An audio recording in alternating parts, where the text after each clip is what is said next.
ఉన్నారు. తెలియకుండానే పాపము మృంగివేయడానికి ప్రయాసపడుతుంది. యేసు నామములో ఆ పాపము నుండి విడుదల పొందుదువుగా.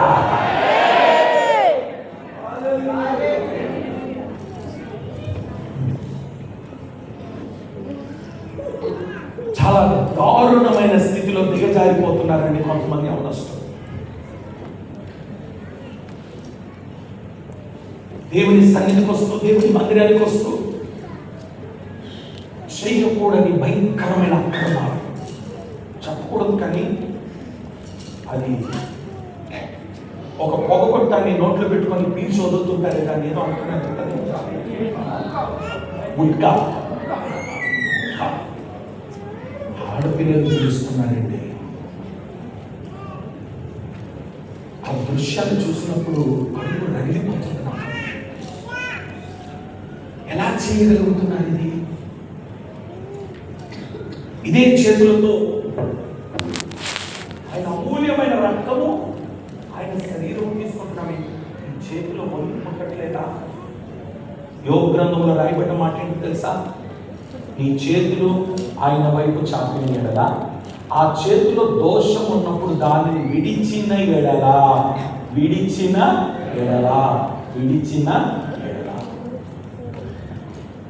ఈ చేతిలో దోషం పెట్టుకొని, ఈ చేతిలో పాపాన్ని పెట్టుకొని, ఈ చేతిలో అక్రమ సంబంధాలు పెట్టుకొని, ఈ చేతిలో అక్రమైన కార్యాలు పెట్టుకొని ఎలా తీసుకోవడానికి మనసు వస్తుంది? యేసయ్య రక్తం పరిశుద్ధమైంది కదా. ఆయన రక్తమైన శరీరం తాకాలంటే నీకు వణుకు పుట్టాలి. నువ్వు చేసేది తప్పు అని నీకు తెలిసినప్పుడు పక్కకు చెడు, భయం లేకుండా రక్త మాంసం చేతులు పెడుతున్నారు. అయ్యో, అది నీకు ఒక రోజు ఉరిగా మారుతుంది కదా.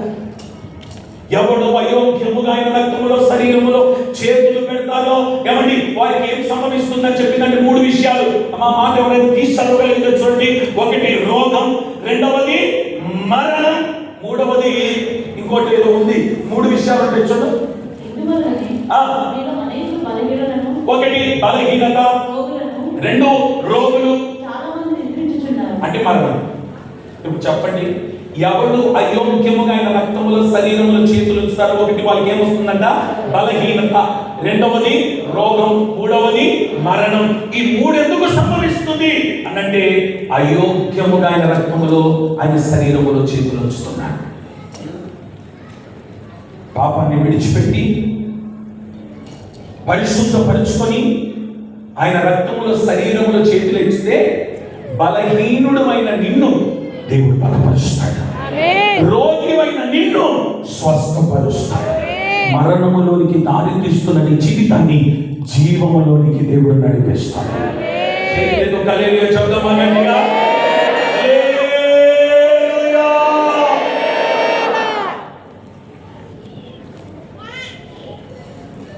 పొందండి, విడుదల పొందండి. అందులో విడుదల పొందండి.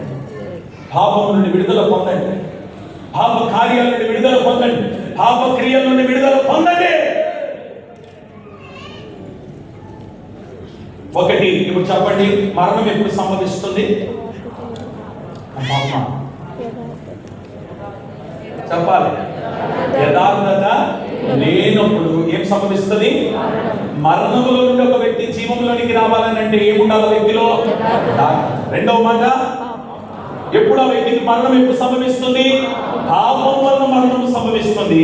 పాపాన్ని విడిచిపెట్టి పరిశుద్ధుడైన యేసయ్యను హత్తుకున్నప్పుడు ఏమొస్తుందని అంటే జీవములోనికి నడిపించబడతాడు. స్తోత్రం చెప్దామా గట్టిగా?